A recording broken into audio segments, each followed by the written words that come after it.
여호와여, 내가 주를 높일 것은 주께서 나를 끌어내사 내 원수로 하여금 나로 말미암아 기뻐하지 못하게 하심이니이다. 여호와 내 하나님이여, 내가 주께 부르짖으며 나를 고치셨나이다. 여호와여, 주께서 내 영혼을 스올에서 끌어내어 나를 살리사 무덤으로 내려가지 아니하게 하셨나이다. 주의 성도들아, 여호와를 찬송하며 그의 거룩함을 기억하며 감사하라. 그의 노여움은 잠깐이요 그의 은총은 평생이로다. 저녁에는 울음이 깃들일지라도 아침에는 기쁨이 오리로다. 내가 형통할 때에 말하기를 영원히 흔들리지 아니하리라 하였도다. 여호와여, 주의 은혜로 나를 산같이 굳게 세우셨더니 주의 얼굴을 가리시며 내가 근심하였나이다. 여호와여, 내가 주께 부르짖고 여호와께 간구하기를 내가 무덤에 내려갈 때 나의 피가 무슨 유익이 있으리요? 진토가 어떻게 주를 찬송하며 주의 진리를 선포하리이까? 여호와여, 들으시고 내게 은혜를 베푸소서. 여호와여, 나를 돕는 자가 되소서 하였나이다. 주께서 나의 슬픔이 변하여 내게 춤이 되게 하시며 나의 베옷을 벗기고 기쁨으로 띠띠우셨나이다. 이는 잠잠하지 아니하고 내 영광으로 주를 찬송하게 하심이니 여호와 나의 하나님이여, 내가 주께 영원히 감사하리이다.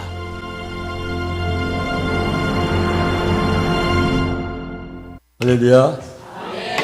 참으로 행복하고 좋은 아침입니다. 이 아침에도 변함없이 하나님의 은혜로 충만하시기를 축원합니다. 잠시 기도합니다. 하나님 감사합니다. 목마른 사슴이 시냇물 찾듯이 갈급한 심령으로 주의 전에 찾아나온 주의 성도들에게 한량없는 은혜의 단비를 쏟아부어 주셔서 저들이 메마른 심령이 성령으로 충만해질 수도 은혜 베풀어 주시옵소서. 하나님, 각자가 모든 문제를 지고 나왔을 것입니다.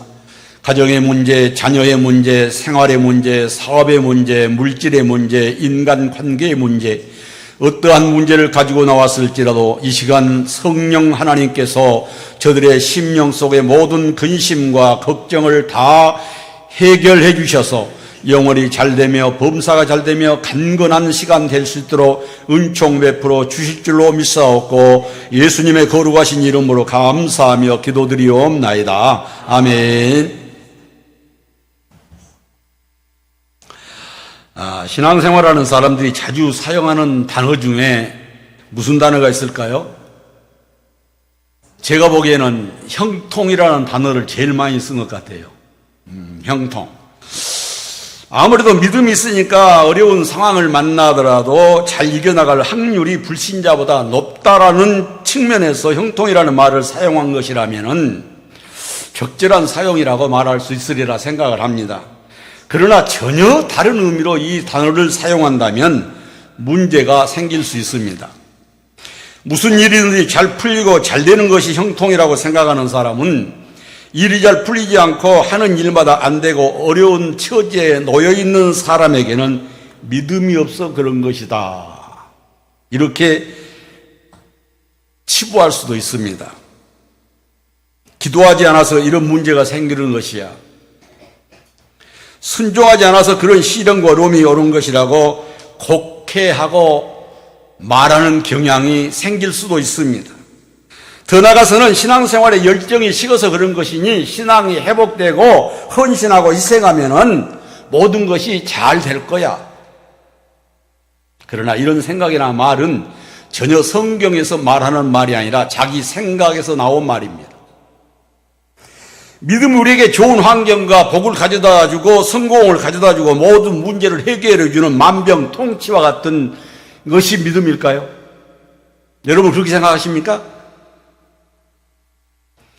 믿음은 우리가 생각하는 그런 만병통치약이 아니에요. 믿음이 좋은 사람들도 살아가면서 시련과 환난을 겪기도 하고 어려운 문제를 만나기도 하고 병들어서 고통받기도 하고 아픔을 겪기도 하고 사업의 실패를 통해서 낙심하고 좌절하기도 합니다.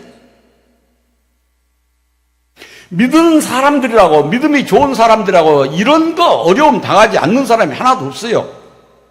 경우에 따라서는 아무리 믿음이 좋은 사람도 이런 것을 다 겪으면서 살아나간 것이 사람 삶의 삶입니다. 어려운 일과 질병과 실패가 좋은, 믿음이 좋은 사람들은 피해가고 믿음이 없는 사람들에게만 찾아간 것이 아니라는 거죠. 믿음 있는 사람도 실패할 수 있고 믿음 있는 사람도 아플 수 있어요. 믿음이 좋은 사람이라고 병 안 듭니까? 예수님께서도 요한복음 16장 33절에 보면 이렇게 말씀하지 않습니까? 너희가 세상에서는 환난을 당하나 담대하라. 세상에는 환난을 당한다는 거예요. 믿는 사람들도 세상을 살아가면서 환난을 당할 수 있으니 담대하게 극복하라는 것 아닙니까? 담대하게 극복해 나가거라. 믿는 사람들이라고 해서 환난과 시련과 아픔과 실패가 없는 것은 결코 아니라는 말입니다. 사도 바울도 사도행전 14장 22절에 이렇게 말씀합니다. 우리가 하나님의 나라에 들어가려면 많은 환난을 겪어야 할 것이니라. 하나님 나라에 들어가기까지는 많은 환난을 겪어야 된다는 거예요. 이건 우리에게 주어진 삶이에요. 시편 116편 3절에서 다윗도 이렇게 말씀합니다. 사망의 줄이 나를 두르고 수월의 고통이 내게 이름으로 내가 환난과 슬픔을 만났다라고 얘기를 합니다. 믿음이 좋은 다윗도 죽음에 이를 것 같고 고통스러운 환난을 겪었다고 고백하지 않습니까? 믿음이 좋은 사람이라고 해서 환난과 고통이 피해가는 것이 아니다라는 거죠. 믿음이 좋은 사람의 환난과 시련과 고통이 피해간다면 얼마나 좋겠습니까? 그런데 그렇지 않다라는 거예요. 예수님께서도 그렇게 말씀하고 사도 바울도 그렇게 말씀하고 다윗도 그렇게 말씀하지 않습니까? 환난의 이 사전적 의미를 보니까 근심과 재난을 통틀어서 어려움과 괴로운 일, 재앙, 혹독 이것을 다 아울러서 환난이라고 합니다. 자, 일반적인 환난의 의미는 보니까 경제적 어려움, 질병, 사고, 인간관계, 갈등, 외부에서부터 주어지는 모든 삶의 역경과 고난을 포괄적으로 해서 환난이다 그렇게 정의를 했더라고요. 자, 그러면 성경적인 의미로는 환난을 뭐라고 얘기를 하느냐? 자, 성경에서는 주로 믿음을 지키기 위해서 겪는 영적, 육적 시련이나 세상의 제약에 대한 하나님의 심판을 의미한 것이 환난이라고 나와 있어요. 그러니까 특히 세상 끝날에 일어날 무서울 재앙을 대환난이라고 요한계시록에서 얘기하고 있지 않습니까? 자, 이와 같이 환난과 아픔과 고통을 겪으면서 살아가는 것은 믿음이 좋은 사람이나 믿음이 적은 사람이나 믿음을 갖지 않는 사람이나 겪는 일이라는 거예요. 다 겪는 일입니다. 믿음이 좋다고 해서 신앙생활 잘한다고 해서 실패와 병과 문제가 피해가는 것은 아니다라는 거예요. 다 겪으면서 살아나간 것이 인간 삶이라는 거예요. 형통이란 말은 환난과 시련과 고통 가운데서도 하나님께서 함께 해 주시는 것이 형통이에요. 창세기 39장 2절 보겠습니다. 여호와께서 요셉과 함께 하심으로 그가 형통한 자가 되었다라고 말씀하지 않습니까? 여러분, 요셉이 일이 잘 풀리고 총리가 되었을 때 형통한 것이 아니라 종으로 팔려가서 시련 가운데 있는데 하나님이 함께 하신 것이 형통이었다라는 거예요.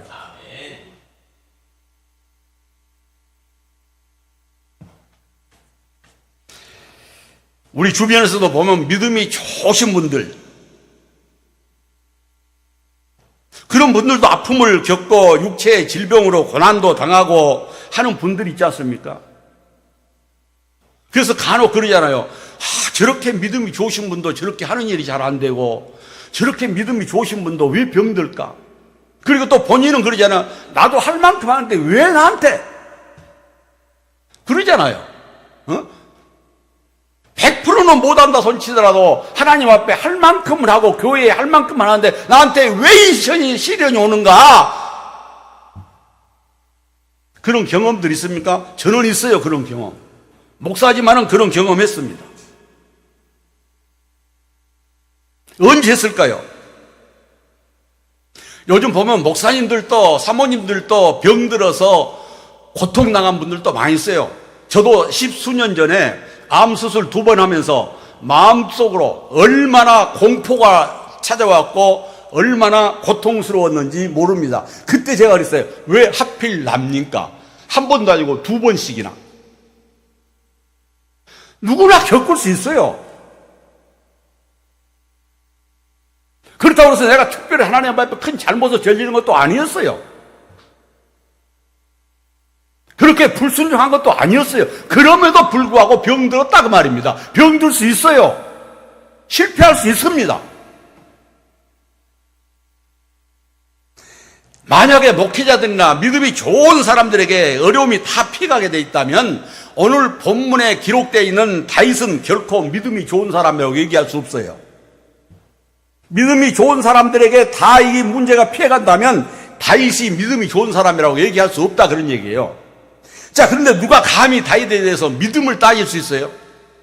누가 다윗에게 믿음 좋으니 믿음 없니 얘기할 사람 누가 있겠어요? 다윗만한 믿음이 좋은 사람 어디 있어요?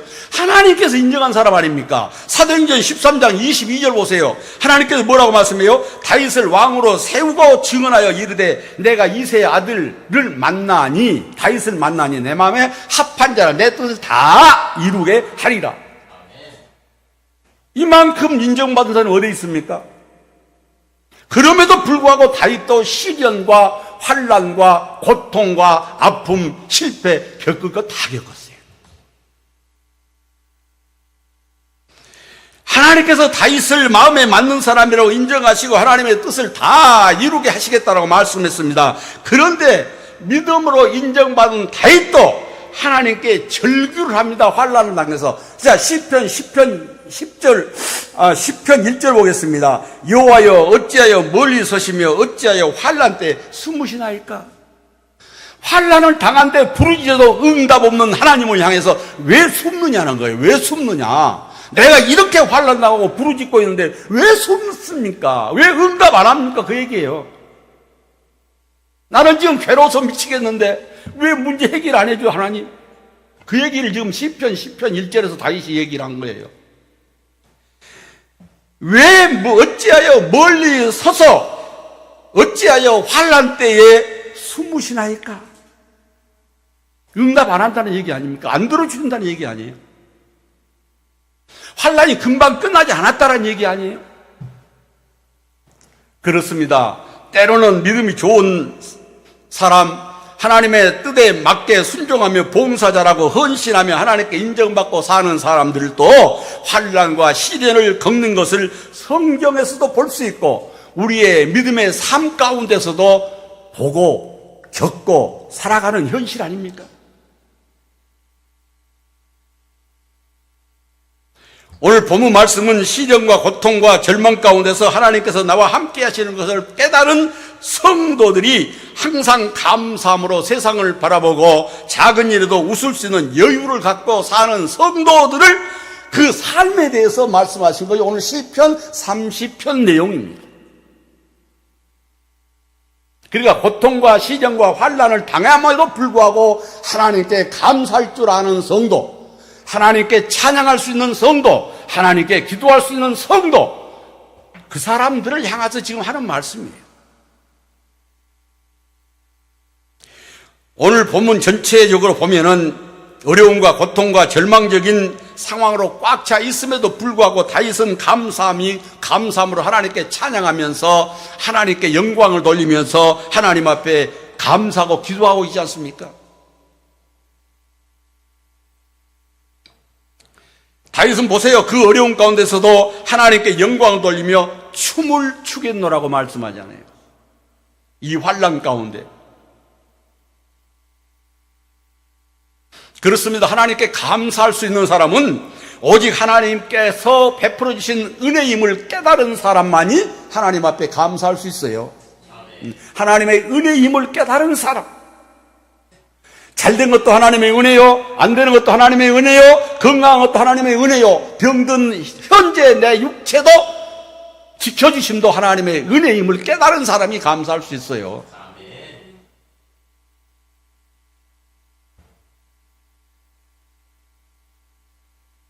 그렇습니다. 언제나 함께 하셔서 나를 도우시는 하나님을 알기에 감사할 수 있는 것 아니에요?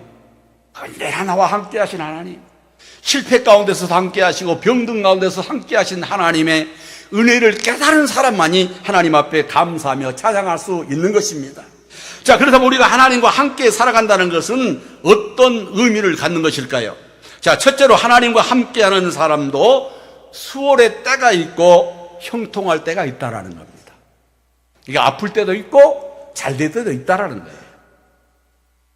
성도가 하나님과 함께한다는 것은 형통함만 있는 것이 아닙니다. 그러나 물론 결론은 형통이에요. 성도의 결론은 형통입니다. 뭐 아프든 실패하든 뭐 어쨌든 저쨌든 결론은 형통이에요. 성도는. 성도의 삶은 결국 하나님의 인도하심에 따라서 하나님이 정해주신 길을 가게 되어 있는 것이 성도의 삶 아니에요? 그러나 그 과정에는 수월에 빠질 수도 있다는 겁니다. 수월과 같은 고대에 빠질 수도 있어요. 그러니까 고통과 시련과 환난을 겪을 수도 있다는 것입니다. 본문 말씀을 통해서 확인할 수 있는 구절들이 있는데 그 중에 6절을 보면은 이렇게 얘기합니다. 내가 형통할 때에. 그렇습니다. 인생을 살아가면서 형통할 때가 있었다라는 거예요.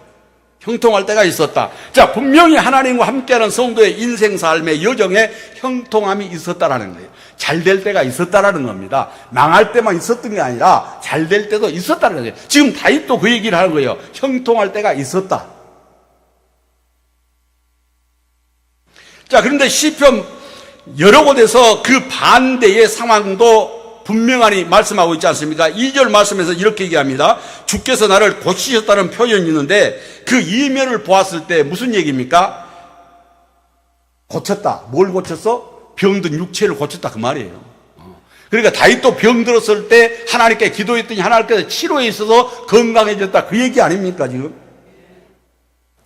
병들의 아픔과 고통 가운데 하나님께 기도했더니 하나님께서 응답하셔서 병을 치료해 주시고 회복해 주셨다. 그런 고백을 지금 하고 있는 것이 2절 말씀입니다. 5절에서는 그렇게 말씀하죠. 그의 노염은 잠깐이라는 표현. 자, 이 표현의 이면을 보면 성도들도 하나님의 노여움의 대상이 될 수 있다라는 얘기 아닙니까? 성도들도 하나님의 노여움의 대상이 될 수 있다.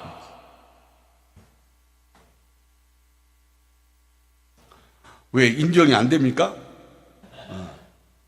내가 잘 믿으니까 항상 하나님의 은총만 있을 걸로 생각하세요? 하나님의 노염도 있을 수 있다라는 거예요. 오늘 본문 2절에서 5절에서 분명히 말씀하잖아요. 그렇습니다. 믿는 사람들이라고 해서 항상 하나님의 은총만 있는 것이 아니라 하나님의 노여움도 있을 수 있어요. 물론 없으면 좋겠지만 있을 수도 있는 것입니다. 7절에서는 여호와여 주의 은혜로 나를 산같이 굳게 세우셨더니 주의 얼굴을 가리심에 내가 근심하였나이다. 이 표현 역시 하나님이 성도들에게 얼굴을 돌리심으로 외면하실 때도 있다 그런 얘기예요. 항상 주님이 나만 바라보고 있으면 좋겠지만은 외면하실 때도 있다라는 거예요. 주의 은혜로 산같이 믿음에 굳게 서 있게 하셨다가도 때로는 하나님께서 얼굴을 돌리시고 외면하심으로 계시지 않는 것 같은 느낌을 가질 수도 있다라는 거예요. 우리도 그렇잖아요. 너무 막막하고 답답한 정말로 하나님이 계신가? 계신다면 왜 이렇게 문제가 해결 안 되고 왜 이렇게 안 풀어줘? 다윗도 지금 그 얘기를 하고 있는 겁니다. 자, 9절에서는 뭐라고 얘기합니까? 무덤이나 진토라는 표현은 그런 어려움을 당하여 완전히 소망이 없는 존재 같은 그런 때가 있다 그런 얘기예요. 하나님 앞에서 믿음으로 살아도 그런 어려움을 겪을 수 있다는 것을 전제하고 하는 말씀들 아닙니까? 자, 믿는 성도들이 겪는 어려움을 한마디로 강조하는 이야기가 오늘 본문 3절 아닙니까? 수월이라는 표현, 수월. 자, 수월이라는 단어는 죽음, 지옥 등으로 번역될 수 있는 단어예요. 수월. 자, 얼마나 힘들고 고통스럽고 괴로웠던 상황인지를 수월이라는 표현을 통해서 우리는 충분히 이해할 수 있지 않습니까? 얼마나 힘들고 고통스러웠으면 죽음, 지옥이란 단어를 지금 쓰고 있을까요? 다윗이 그러니까 말할 수 없는 고통과 시련을 겪고 있다, 그런 얘기입니다.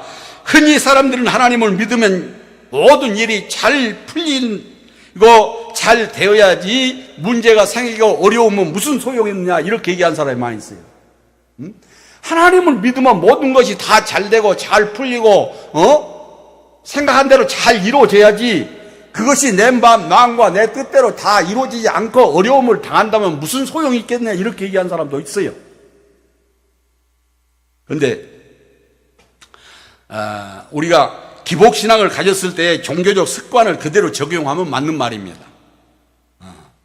맞는 말이에요. 여러분, 옛날에 성황당에 가서 비는 이유가 뭐였어요? 성황당. 옛날에 시골 마을들에 원만한 데는 다 성황당 있었잖아요. 가서 비는 이유가 뭐예요? 자식 못난 사람은 자식들하고 가서 빌었고, 복 받기를 원하는 사람은 복주라고 가서 성황당에 가서 빌었잖아요. 그러니까 기복적인 신앙의 가치관을 가진다면 맞는 말일 수 있으나 그건 아니다라는 얘기죠. 이와 비슷한 질문을 욥의 세 친구가 욥에게 합니다. 욥이 자녀와 물질에 대해서 놀라운 축복을 받아서 풍성했지 않습니까? 그런데 하루아침에 자식 열이 죽고 모든 재산이 다 날아가 버렸습니다. 그리고 자신의 몸마저 병들어서 기와조각으로 긁지 않으면 견딜 수 없는 그런 상황에 처하고 말았습니다. 그때 욥의 친구가 찾아와서 욥기 4장 8절로 9절에 이렇게 얘기합니다. 내가 보건대 악을 밭갈고 독을 뿌리는 자는 그대로 거두나니 다 하나님의 입기운에 멸망하고 그 코에 콧김에 사라지느니라. 지금 모든 것이 다 날아가 버리고 육체에 병들고 사랑하는 마누라는 하나님 저주하고 죽어버리라고 떠나버린 상황에 친구가 찾아와서 그래요. 내가 보건대 악을 밭갈고 독을 뿌리는 자는 그대로 거두나니 다 하나님의 일기운에 멸망하는 것이다. 그러니까 뭔 얘기입니까? 쉽게 얘기하면 내가 잘못했기 때문에 지금 그 꼴을 당하니 당연한 것이다. 그렇게 지금 얘기를 하는 거예요. 다윗, 욥의 친구가. 네가 잘못한 거 있으니까 그 꼴 당한 거다. 그 얘기를 지금 하고 있는 것이죠. 자, 빌닷도 욥기 8장 4절로 6절에 이렇게 얘기합니다. 내 자녀들이 주께 죄를 지었으므로 주께서 그들을 그 죄에 버려두셨나니 내가 만일 하나님을 찾으면 전능하신 이에게 간구하고 또 청결하고 정직하면 반드시 너를 돌보시고 내 의로운 처소를 평안하게 하실 것이다. 빌닷이 하는 말도 욥이 회개하지 않은 죄가 있기 때문에 이렇게 어려움을 당한 것이라는 의미로 지금 말하고 있는 것 아닙니까? 엘리바스 논조와 똑같은 얘기를 지금 빌닷이 하고 있습니다. 너의 잘못과 자녀들의 죄를 회개하고 전능하신 이에게 간구하고 청결하고 정직하게 살면 반드시 하나님께서 너를 돌보시고 내 집을 평안하게 하실 것이라는 의미로 지금 욥에게 얘기하고 있습니다. 소발도 마찬가지예요. 욥의 친구 소발도 욥기 11장 1절로 14절에 보면 이렇게 얘기합니다. 하나님은 허망한 사람을 아시나니 악한 일은 상관하지 않으시는 듯 하나 다 보시느니라. 허망한 사람은 지각이 없나니 그의 출생함이 들나귀 새끼 같으니라. 만일 내가 마음을 바로 정하고 주를 향하여 손을 들 때에 내 손에 죄악이 있거든 멀리 버리라. 불의가 내 장막에 있지 못하게 하라. 소발이 허망한 사람이란 말을 합니다. 허망한 사람. 허망한 사람은 성경에서 주로 거짓되고 근거 없는 것에 마음을 둔 사람 또는 지각이 없고 어리석은 사람을 가리켜서 표현할 때 허망한 사람이다. 그렇게 표현을 해요. 자, 시편 26편 3절로 4절을 한번 보겠습니다. 주의 인자심이 내 목전에 있나이다. 내가 주의 진리 중에 행하여 허망한 사람과 같이 앉지 아니하였사오니 간사한 자와 동행하지도 아니하리이다. 허망한 사람. 자, 여기서 진리 중에 행하여 허망한 사람 같이 앉지 아니하였사오니 이 말은 허망한 사람은 진리와 어긋나는 사람을 가르쳐서 해석할 수 있습니다. 진리에 서지 않은 사람, 진리에서 어긋난 사람을 가르쳐서 허망한 사람이다. 자, 소발의 말은 마음을 바로 정하고 주를 향하여 제약을 멀리 버리면 불행히 내 집에서 떠날 것이라고 지금 말하고 있습니다. 세 사람 모두 다 여기 잘못한 거 있어서 네가 당하는 고통이다, 그렇게 얘기해요. 여러분, 욥이 진짜로 하나님 앞에 이렇게 잘못했습니까? 여러분, 성경을 많이 읽었을 테니까 욥이 정말로 이 시련을 겪는 것이 욥의 친구들이 지금 비난한 것처럼 하나님 앞에 잘못을 저질러서 지금 이 시련을 겪고 있는 것입니까? 전혀 아닙니다. 욥기서를 보면 욥의 형통함을 시기한 마귀가 하나님의 허락을 받아서 시행한 시련이요 환난이에요. 욥의 잘못이 있어서 이 시련과 환난을 겪은 것이 아니라 하나님께서 마귀에게 허락하에 따라서 이 시련을 지금 겪고 있는 것입니다. 욥은 욥기 1장 4절로 5절에 보면은 자식들이 생일 때에 모여서 잔치하고 나면은 혹시 그 자식들이 마음으로 하나님 앞에 죄를 지었을까, 그게 염려스러워서 하나님 앞에 제사를 지냈던 사람이 욥이에요. 욥은 이렇게 환난과 시련을 겪을 만한 아무런 잘못을 하나님 앞에 저지르지 않았습니다. 그런데 그럼에도 불구하고 이렇게 시련을 겪고 있는 것이에요. 그러니까 믿음이 좋은 사람이라고 해서 하나님의 뜻대로 산다고 해서 시련과 환난과 질병이 피해가는 건 아니다라는 거예요. 누구나 다 겪을 수 있다라는 거예요. 이것이 바로 성경적인 신앙의 관점입니다. 하나님께서는 하나님의 완전한 뜻에 따라 우리의 필요한 것들을 가져다 주시는 분이 하나님이신 줄 믿으시기를 주님의 이름으로 축원합니다. 그리고 그 안에서 포함되어 있는 것이 환난일 수도 있어요.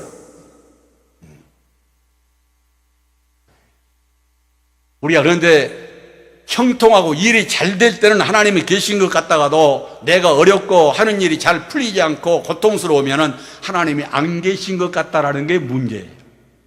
하나님은 내가 잘 될 때도 나와 함께 하시고 안 될 때도 나와 함께 하신 분이 하나님이에요. 하나님은 요시락 삐시락한 사람이 아니에요. 변덕스러운 분이 아니다라는 얘기입니다. 때려놓고 싸매 주시고 어루만져 주신 분이 하나님이에요. 하나님은 하나님의 자녀들에게 필요에 따라서 형통할 뿐만 아니라 시련도 주시는 분이 하나님이에요. 여러분, 사랑하는 자식이 말 안 듣고 곁길로 가는데도 안 때리는 부모 있어요? 지금은 마음대로 못 때리니까 그럽니다만은 옛날에 우리 시절만 하더라도 부모 말에 조금만 어긋나면 무조건 해초리였어요. 해초리. 선생님한테는 안 그랬는가요? 조금만 잘못하면 선생님은 주먹으로 욱박지르고 종아리 때리는 건 다반사 아니었습니까? 지금은 세상이 너무 바뀌어버려서 오히려 부모들이 자식들한테 이것처럼 매는 형편이 되어버렸으니 참 세상이 거꾸로 간다라고 생각됩니다. 그렇습니다. 하나님은 하나님의 자녀들에게 필요에 따라서 좋은 것도 주시지만은 나쁜 것도 주실 때가 있습니다. 자, 이런 어려움과 시련과 아픔도 주실 때가 있어요. 그러나 명심할 것은 형통할 때뿐만 아니라 그 시련 가운데서도 하나님이 나와 함께 하신다라는 거예요. 나와 함께 하십니다. 오늘 본문 3절을 보면은 여호와여 주께서 내 영혼을 수월에서 끌어내사 살리사 나를 무덤으로 내려가지 아니하게 하셨나이다. 수월에서 끌어내신 분이 하나님이에요. 하나님께서는 결국 수월에서 우리를 끌어올려내서 무덤에 들어가지 않게 구원하신 분이 하나님이신 줄 믿으시기를 주님의 이름으로 축원합니다. 저녁에는 우리가 잠깐 울더라도 아침에는 기쁨이 있게 하신 분이 하나님이에요. 그러니까 고통을 주시기도 하시고 기쁨을 주시기도 하시고 때리기도 하시고 낫게도 하신 분이 하나님이십니다. 그렇습니다. 그렇게 우리는 하나님과 함께하는 길에서 어떤 상황이 다가오더라도 하나님을 찬양하며 하나님께 감사하며 영광을 돌릴 수 있는 삶이 되어져야 될 줄로 믿습니다. 자, 두 번째로 우리는 내려갈 때에 오히려 하나님을 찬양해야 됩니다. 하나님께서는 우리가 수월에 있을 때도 우리와 함께 하시는데 문제는 우리가 그것을 잊지 않아야 된다는 거예요. 어려운 상황 가운데서도 하나님이 나와 함께 하신다는 사실을 잊지 않아야 된다 그런 얘기입니다. 하나님께서 내가 수월에 있을 때도 우리와 함께 하시는데 문제가 있을 때도 우리와 함께 하신 분이 하나님이에요. 오늘 본문 4절에서 그것을 알려주고 있습니다. 주의 성도들아 여호와를 찬송하며 그의 거룩함을 기억하며 감사하라. 할렐루야. 이 구절은 수월에 내려가기 전에, 수월하게 내려갔던 것 같을 때, 그러니까 고통 가운데 있을 때의 한 말이에요. 고통 가운데 있을 때에 주의 성도들아 여호와를 찬송하며 그의 거룩함을 기억하며 감사해라. 수월에 있을 때 같은데,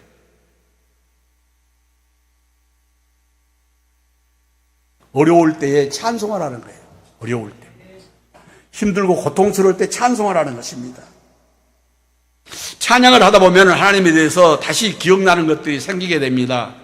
그래서 찬양을 하다 보면 오히려 찬양하는 자가 힘을 얻게 됩니다. 이게 바로 찬양의 능력이에요.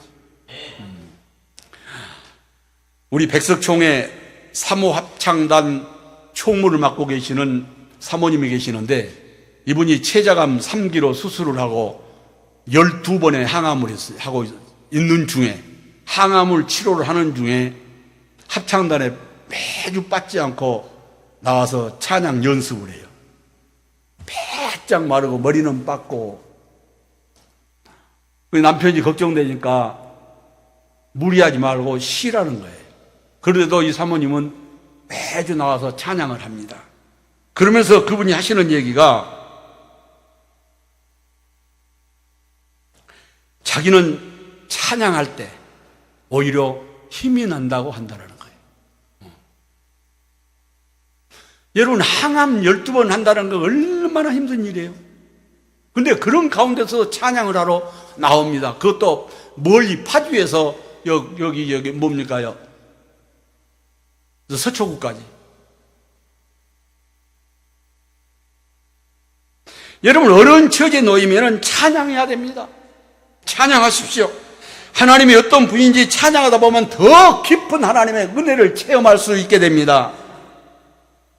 어제 우리 백석총회 노예 평신도 찬양 경영대회가 있었습니다. 경연대회. 근데 가서 봤더니 12노예에서 참가를 했더라고요. 시간이 없어서 그 찬양 그 경연은 못 보고 대회 예배에 사모 합창단 합창만 드리고 왔습니다만은, 그걸 보면서 이런 생각이 들더라고요. 저분들이 이 경연에 참여하려고 얼마나 많이 연습을 했을까. 그러면서 갑자기 머리에 떠오르는 기억이 있었어요. 오래전입니다. 아마 2000년도인지 2001년도인지는 모르겠으나, 강남 강림교회에서 120, 30구역이 찬양 경연대회가 있었어요. 그런데 각 구역에서 외부의 지휘자들을 영입을 해갖고 연습에 돌입을 했습니다. 그런데 집사람 언니는 그 구역, 소속 구역은, 지휘자를 구하지를 못했어요. 아무리 외부에서 지휘자를 구하다 못 구하니까 집사람에게 언니가 사정을 하더라고요. 와서 좀 가르쳐 달라. 제가 기억하기는 아마 한 4개월 다닐 것 같아요. 성남에서 우면동까지 한 4개월 다니면서 가르쳤는데, 그 경연에는 저도 참석을 해서 봤습니다. 120, 30구역에 경연을 했는데 거기에서 집사람이 가르친 구역이 2등을 했어요. 어제 제가 그 경연을 보면서 갑자기, 벌써 20년이 훌쩍 넘은 일인데 어제 갑자기 그 생각이 떠올라요. 얼마나 저분들이 연습을 많이 했을까. 여러분, 어려울 때 찬양하시기 바랍니다. 찬양이 바로 능력이 됩니다. 찬양이 바로 하나님의 깊은 사랑을 깨닫고 느낄 수 있게 만들어주신 것이 찬양입니다. 다윗이 시련 속에서 하나님을 의심하지 않고 불신하지 않고 했던 일이 바로 찬송과 기도였어요. 그는 절망하고 포기하지 않았습니다. 그보다는 하나님께서 함께 하심을 믿고 찬송과 기도로 하나님을 붙잡고 의지했던 것이 다윗입니다. 그의 말이 얼마나 멋진가 보세요. 여호와여 나를 돕는 자가 되소서. 나를 돕는 자가 되소서. 하나님께서 나를 도와주소서. 나의 힘이 되신 여호와여 내가 주를 사랑하나이다 고백했던 다윗이 여호와여 나를 돕는 자가 되소서라고 지금 기도하고 있습니다. 사랑하는 성도 여러분, 무슨 말이 더 필요하겠습니까? 아무리 어렵고 힘든 상황에 처한다 하더라도 하나님이 나를 돕는 자라면 걱정할 게 무엇이 있겠습니까? 아버지가 돈이 많아서 재벌이라면 자식이 망한들 무슨 걱정이 되겠어요?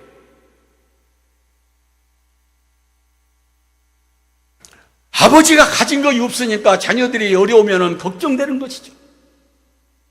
하나님은 금도 내 것이요 은도 내 것이라고 말씀했어요. 죽이기도 하시고 살리기도 하신 분이 하나님이에요. 높이기도 하시고 낮추시기도 하신 분이 하나님이에요. 그분이 바로 우리 아버지입니다. 다윗은 말합니다. 여호와여 나를 돕는 자가 되소서. 그렇습니다. 하나님이 나의 스폰서가 될 때 내 사업은 일어날 수 있고 회복될 수 있습니다. 하나님이 나의 스폰서가 될 때 나는 재기의 발판을 마련할 수 있어요. 사람으로서는 어찌할 수 없습니다. 마음으로야 군두로 굴뚝 같겠지만은 도와줄 게 없으면 못 도와주는 거 아니에요? 그러나 하나님은 모든 걸 가지신 분이 하나님이에요. 하나님을 찾아야 됩니다. 하나님을 붙들어야 됩니다. 그래야 회복할 수 있어요. 그렇습니다. 우리는 어려움이 있을 때 하나님 앞에 찬양하고 기도해야 됩니다. 다윗이 지금 수월, 지옥과 같고 죽음과 같은 그 상황에서 하나님께 찬송하고 기도하지 않습니까? 예수님께서도 기도 외에는 이런 유가 나갈 수 없다고 그랬습니다. 그렇습니다. 그리할 때 오늘 11절에서 말씀했듯이 하나님께서는 우리의 슬픔이 변하여 춤이 되게 하신 줄을 믿으시기를 주님의 이름으로 축원합니다.